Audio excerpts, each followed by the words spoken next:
성경 봉독하겠습니다. 골로새서 4장입니다. 2절부터 6절까지 말씀 함께 2절의 말씀부터 합독하겠습니다.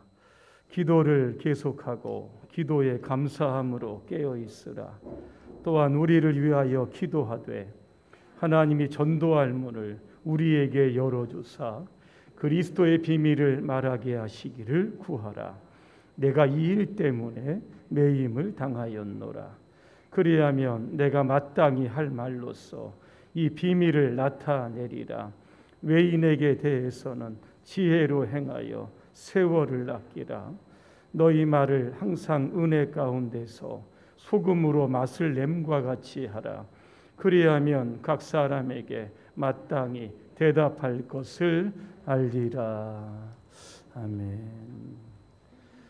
전도하기 전에 기도합시다 하는 주제로 말씀을 드리겠습니다. 영상에 나오는 한 여자 집사님, 남편의 구원을 위해서 새벽 기도 오실 때 남편의 신발을 들고 와서 옆에 놓고 기도했다는 겁니다.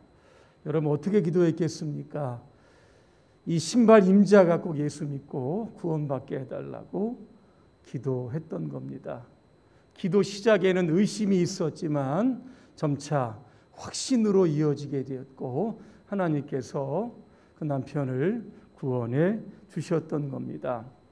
오늘 영상에 보니까 전도할 때 기도할 팁을 두 가지 우리 가운데 지금 보여주었습니다. 하나는 뭡니까? 시간을 정해서 기도하자 이겁니다. 금요 기도회든 새벽 기도회든 여러분 개인 기도 시간에 꼭 전도 대상자를 위해서 기도해 주시길 바랍니다. 또 하나는 혼자 기도하지 말고 여럿이 기도할 수 있도록 좀 팀을 만들어서 중보 기도하자 그랬습니다. 중보가 뭡니까? 다른 사람들을 위해서 기도하는 겁니다. 다른 영혼들을 위해서 내가 하나님 앞에 무릎을 꿇는 겁니다. 성경에 보니까 예수님께서 우리의 중보자가 되신다 그랬습니다. 지금 하나님 우편에 계시는데 지금 무엇을 하고 계십니까? 성경에 보니까 기도하고 계신다는 겁니다. 히브리서 7장 25절입니다.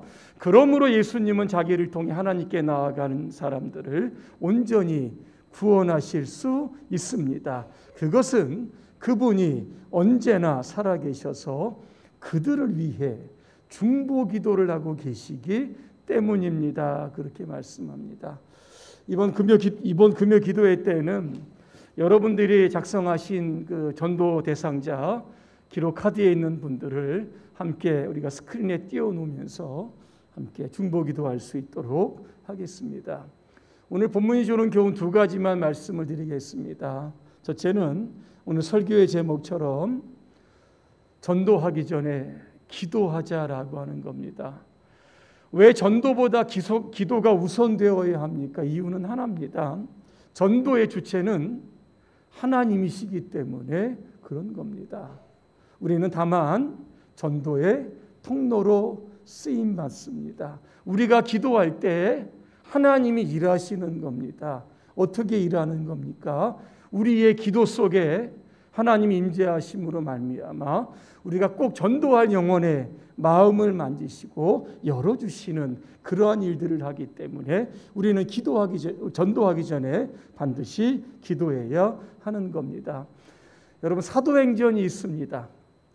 사도행전을 전도행전이다 그렇게 부릅니다. 저는 또 하나 기도행전이다 이렇게 부르고 싶습니다. 예수님께서 감람산에서 승천을 하십니다. 그 이후에 제자들 여러분 어디에 모인지 아십니까? 마가의 다락방에 120명의 제자들이 모였습니다.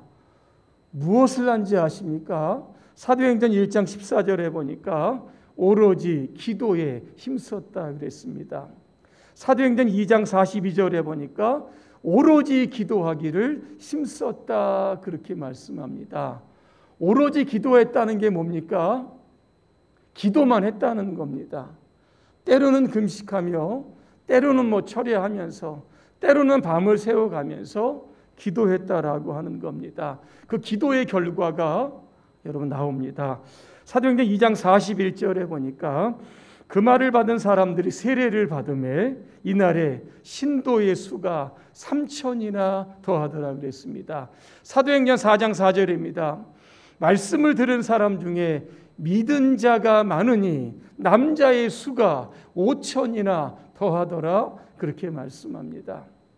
전도하기 전에 마가의 다락방에서 오로지 기도하니까 하나님께서 3,000명, 5,000명을 하나님께로 돌아오게 하는 큰 부흥을 주셨다. 이 말씀을 지금 하는 겁니다.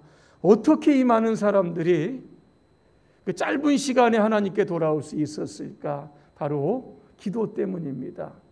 바로 그래서 기도가 전도의 능력이 되는 겁니다. 허드슨 테일러의 좀 이야기를 하려고 합니다. 영국 출신의 선교사입니다. 중국의 복음 내지 선교의 어떤 선구자로 그가 많은 사람들이 기억을 하고 있습니다.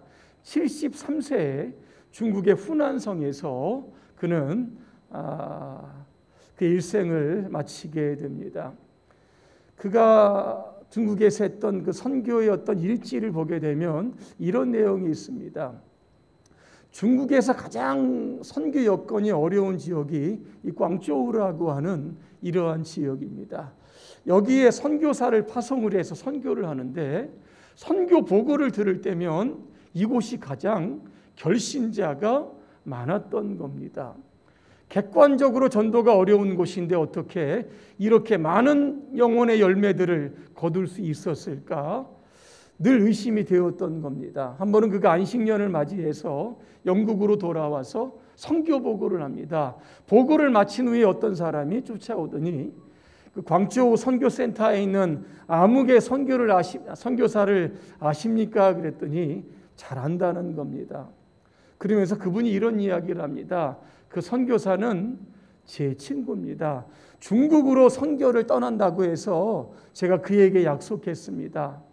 내가 당신을 위해서 6년 동안 쉬지 않고 기도하겠다. 그때 허드슨 테일러는 왜 이 광저우라고 하는 지역에 큰 선교의 부흥이 있었는지를 깨닫게 되었던 겁니다. 그의 친구 단 한 사람이 하나님 앞에 엎드려 영혼의 구원을 위해서 기도를 했던 겁니다. 오늘 이것을 우리에게도 한번 이렇게 적용해 보았으면 좋겠습니다. 우리나라의 복음화율이 18% 정도 된다고 합니다. 가장 복음화율이 높은 곳 여러분 어딘지 아십니까? 일부 시간에 말씀을 드렸는데 전라남북도입니다. 광주 복음화율이 가장 높습니다. 그러면 가장 복음화율이 낮은 곳이 어딘지 아십니까? 제가 통계를 보니까 울산하고 제주도입니다. 10%도 채 되지 않습니다. 그러면 대구는 몇 프로인지 아십니까? 12% 됩니다. 250만의 대구의 사람들이 살고 있다고 하면 약간 30만의 어떤 개신교 신자들이 있다는 겁니다. 전도할 사람이 없는데요. 이게 말이 안 되는 겁니다. 왜? 10명 중에 9명은 여러분 교회 안 다니는 사람들입니다. 얼마나 많은 사람들이 이 황금오장이 바로 이 대구라고 하는 겁니다.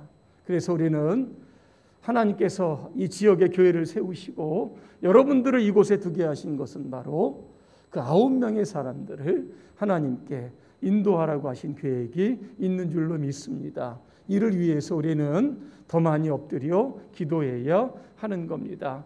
바울은 골로새 교인들에게 이런 기도의 제목을 부탁을 합니다. 전도의 문을 하나님이 열어 주시달라고 그렇게 여러분 기도했던 겁니다. 전도의 문이 열린다는 게 뭡니까? 어떠한 상황 속에서도 복음을 전할 수 있는 기회를 달라는 겁니다. 오늘 3절에 보니까 바울은 나는 이 일로 인하여 매임을 당했다 그랬습니다. 지금 바울이 어디에서 골로새 교인들에게 편지를 씁니까? 로마의 감옥입니다. 보통 감옥에 갇혔다라고 하면 여러분 어떤 기도를 요청하겠습니까? 바울 같은 경우는 복음을 전하다가 감옥에 갇힌 겁니다. 그러면 대부분의 사람들은 억울한 이 무죄가 좀 속히 해결이 되고 석방될 수 있도록 그런 중보 기도의 요청을 아마 했을 것인데 오늘 바울은 어떤 기도를 합니까?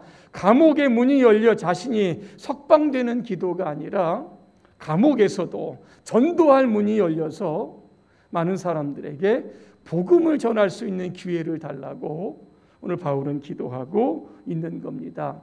이것이 바로 바울이 가졌던 전도의 시각이라고 하는 겁니다. 올해 8월에 우리나라에 이 100년 만에 폭우가 내렸습니다. 서울도 많이 내렸지만 집중적으로 경기도에 집중호우가 있어서 많은 피해를 입게 됐습니다. 제가 자료를 보니까 경기도 내 31개 시군의 평균 강수량이 약 430mm가 왔다고 합니다. 가장 많이 내린 지역이 경기도 양평군이라고 하는데 700mm가 왔다고 합니다. 1시간에 110mm 이상이 여러분 온 겁니다. 이로 인하여 사상자 또 부상자도 인명피해도 많이 발생하게 됩니다. 자, 이 사건을 여러분 어떤 시각으로 보고 계십니까? 아마 정치인들은 이러한 시각으로 볼 겁니다. 올해 8월 11일입니다. 모 국회의원입니다. 서울의 수해 현장을 찾아갑니다. 뭐라고 이야기한지 아십니까? 비가 좀 더 왔으면 좋겠다. 사진이 좀 잘 나왔으면 좋겠다. 그렇게 이야기합니다. 그게 방송을 탔습니다. 그러자 그는 엄중한 시기에 경솔하고 사려깊지 못했다. 깊이 반성한다. 이런 이야기를 했던 겁니다. 왜 정치인들이 그곳을 방문했겠습니까? 간단합니다. 어려운 사람들의 그 마음을 좀 얻고 다음에 선거 있을 때 표 한 표 얻기 위해서 여러분 찾아간 겁니다. 근데 우리 그리스도인들은 어떤 시각으로 바라야 됩니까? 이겁니다. 많은 사람들이 수해를 당해서 많은 어려움을 겪고 있는데 이번 기회에 예수님의 사랑을 전할 그러한 기회로 활용하자는 겁니다. 구호 물품도 좀 보내주고 직접 수해 현장에 떠들어서 그들과 함께 좀 어려움에 함께 동참하자는 겁니다. 그래서 한 영혼이라도 예수님의 사랑을 알고 하나님께로 돌아올 수 있는 기회로 만들자라고 하는 겁니다.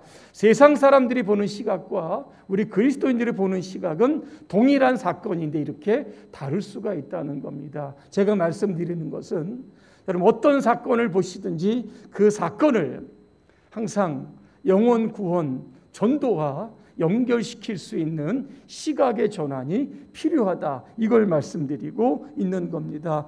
여러분 고린도전서 16장에 보니까 예배소에 전도의 큰 문이 열렸다 그랬습니다. 바울은 이렇게 고백합니다. 오순절까지 예배소에 머물겠습니다. 이유가 나오는데 여기에서 할 일이 많이 생겼습니다. 하나님께서 전도의 큰 문을 열어 주셨습니다. 그렇게 말씀합니다. 여러분 로마에서도 전도의 문이 열리게 되었던 겁니다. 사도행전 28장입니다. 30절과 31절로 사도행전은 끝납니다. 제가 한번 읽어드립니다. 바울은 자기가 얻은 셋집에서 꼭 2해 동안 지내면서 자기를 찾아오는 사람들에게 복음을 전했다. 그러나 아무런 방해도 받지 않고 아주 담대하게 하나님의 나라를 전하고 주 예수 그리스도에 관한 일을 가르쳤다 그랬습니다.